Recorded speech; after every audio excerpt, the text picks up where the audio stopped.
Hey, it's Hunt. You found Hunt on Saints. We're talking black and gold football. Do us a favor. Hit the like button, share your comments below, and hit that subscription button so you can get all of our content. Enjoy. Saints yesterday, they lose to the Atlanta Falcons 24-15. Look, it was the case of the Saints making plays, but failing to capitalize on them. And since I don't want to go too dark to start this hour, let's look at the defense a little bit first, because that was probably the brighter spot of the two yesterday. Overall, it wasn't a terrible game. I mean, you forced Desmond Ridder into 2 turnovers. Tyrann Mathieu with both of those interceptions, by the way. You limited the passing game for the most part. Your downfall was your ability to stop the run. You gave up 228 yards rushing to the Atlanta Falcons. And top to bottom, this has been a Saints defense this year that's been pretty solid in both the run and pass. So that was kind of outside the norm for this team. Now, why was that such a big deal? Well, it's really hard to win when you can't stop the run and you're playing from behind. Well, why were they playing from behind, you may ask? Well, now's where we get into the offense. It has gone from bad to worse for the New Orleans Saints. Look, they moved the ball well most of the game. 444 yards of offense for the New Orleans Saints. And you're like, okay, that's pretty good. What happened? 0 touchdowns. That's what happened. The play calling is very bad in the red zone, but it's not just the play calling. It's everything. Your quarterback is one of the worst in the entire NFL in terms of red zone efficiency. You're not getting the effort you should in the red zone. And then, of course, the play calling. It's a cluster of bad things that makes an even worse product to watch. I thought Derek Carr actually threw the deep ball pretty well at the early parts of this game. He hit Chris Olave down the left sideline for about a 45, 50-yarder. And, I mean, he threaded the needle on that one, got it just over the Atlanta Falcons defender. Olave caught it. Olave had a really nice game until he went out with a concussion. But you get inside the red zone, and not only are you not able to score, your entire offense changes. And it's not one of those things where it's like, oh, you're relying on Taysom Hill too much. They're not. And let's look at their first drive of the game. Incomplete on first down, incomplete on second down. So what do you do on 3rd and goal from about the 6? You throw a fade to A.T. Perry. First off, I don't care if the defender's jamming you or you think you're about to get a penalty called on you. Never, under any circumstances, stop in the middle of your route and just think the ball's not coming to you, because the ball did come to you. But regardless, take A.T. Perry's effort out. Take the Atlanta Falcons defense out. Why are you throwing the ball to a mid-round rookie draft pick who's barely played any football? That's not a shot at A.T. Perry. He's looked good at times. He has the ability to have a nice career in New Orleans. But you have Alvin Kamara, Taysom Hill, who's been your only bright spot in the red zone. Chris Olave is still in the game at that time. Jawan Johnson's been pretty good in the red zone so far this year. Why are you going to A.T. Perry on 3rd and goal? I mean, it looked like the Saints were going to take this game over very early. They go down the field, and on that drive, look, they missed it. They couldn't punch it in the end zone on their opening drive, but they did get a field goal. So they go 3-0. Then you get a big 4th down stop. Atlanta goes for it on about the Saints 45, which was a terrible play call, by the way. You do a little outside zone stretch, if you will, with Bijan Robinson, and you got 2 Atlanta Falcons offensive linemen to block 3 Saints defenders. So even if everything goes perfect on that play, it's likely not going to be a good outcome. So the Saints stuff them there.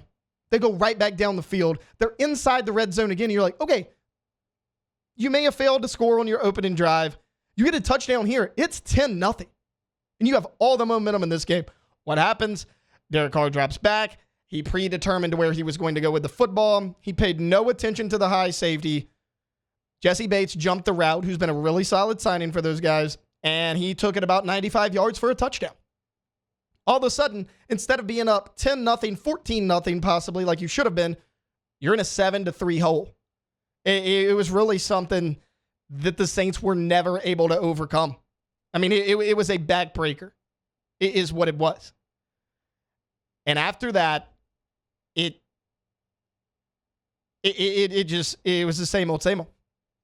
The Saints, in their last 8 possessions of the game, each time at least reached the Falcons' 35-yard line and failed to score a single touchdown. That's 5 red zone trips. I mentioned Derek Carr's red zone blunders. Again, Taysom Hill, he's kind of been your brightest spot, if you will, inside the red zone. He fumbled. He had a carry for about 6 or 7 yards. It wasn't a bad run, and then he fumbles. And when Taysom fumbled, you're like, okay, this is one of those games where just nothing's going right. And I get it. Blake Grupe missed his last field goal, but, I mean, you lose by 9. The grand scheme of things, that field goal doesn't really matter. He went 5 for 6. He actually kept you in this game. And I know he's been shaky. A lot of fans have been like, hey, did you make the wrong decision choosing him over a Will Lutz? He was fine in that game. For the first time in a while, Blake Grupe was not an issue.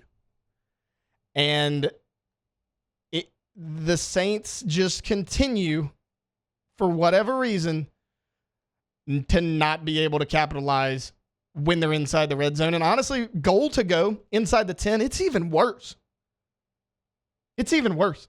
Play calling's bad. Effort's bad. Your quarterback is awful in the red zone. And that's not just the Saints thing. You can say, well, Derek Carr, he's playing with Pete Carmichael, who's not a great offensive coordinator. I get it, but he was bad in Oakland and Vegas in the red zone. Derek Carr's been in the NFL for 10 years now. This has been a recurring issue. At this point in your career, you are what you are inside the red zone. What do they say? You are what your record says you are. Derek Carr is what his record says he is. And look, I'll admit it. I was completely wrong on this signing. I was over the moon when the New Orleans Saints signed Derek Carr.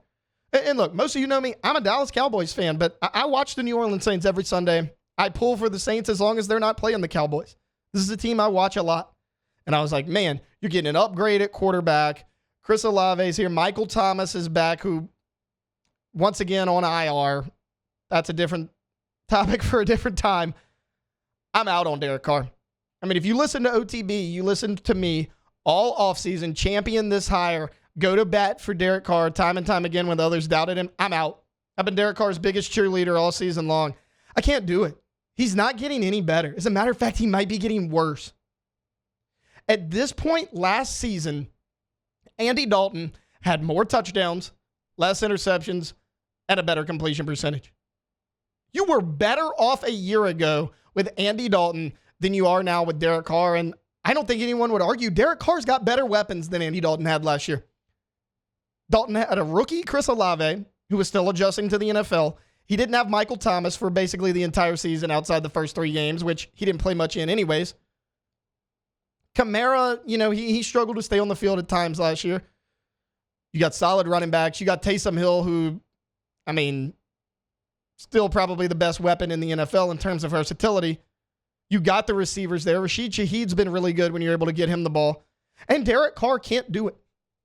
I cannot, in good conscience, continue to make excuses for Derek Carr.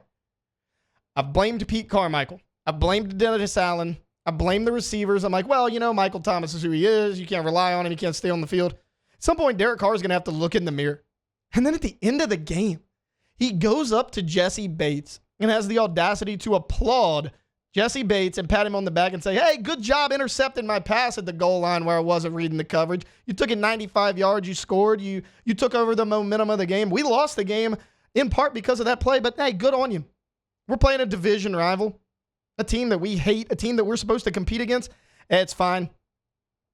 I got a $40 million contract. I'll still be here next year. I'm getting some guaranteed money regardless of what happens. And Derek Carr in his career has been known as a good leader. It's bad leadership right now in New Orleans. It's not just a Mickey Loomis. Look, Dennis Allen's taken a lot of heat, rightfully so, Pete Carmichael, but it's Derek Carr as well.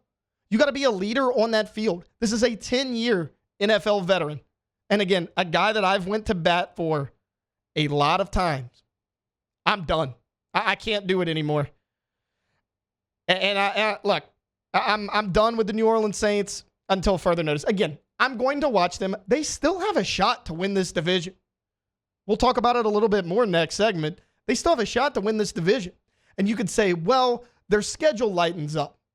They have a tough game next week, but after that, their schedule lightens up. Does it? Is there a light part of the schedule for this New Orleans Saints teams? Let's look at some of the guys they've lost to. You lost to Joshua Dobbs. You've lost to Desmond Ridder. You've lost to Baker Mayfield, who's had a nice season, but nobody's gonna claim that Baker Mayfield's a top-tier NFL quarterback. I'm a bigger Mayfield fan than anybody in this room. I'll never claim that he's a top-tier NFL quarterback. Desmond Ritter's been benched. Now he's back out. You lose to him. You lose to Joshua Dobbs, who's had a nice season, but he's a career backup as well. And then you play the Chicago Bears. Tyson Bagent has the ball in the fourth quarter, tie game with a chance to take the lead. You pulled out a 7-point victory against Tyson Bagent. Congratulations to you. But is there an easy part of this schedule? I mean, look at those quarterbacks they played. They're all bottom-tier quarterbacks. You lost to 4 of them. Bryce Young and the Carolina Panthers have won 1 game this year. You barely won that game. Ryan Tannehill got benched. You won that game against the Tennessee Titans by 1 point. Is there an easy part of the schedule for the New Orleans Saints? If there is, I haven't seen it. Hey, it's on. Thanks for watching Hunt on Saints. Before you leave, help us out a little bit. Hit that like button, leave your comments in the section below, and hit that subscribe button so you get all our content right here from Hunt on Saints. We'll see you next time.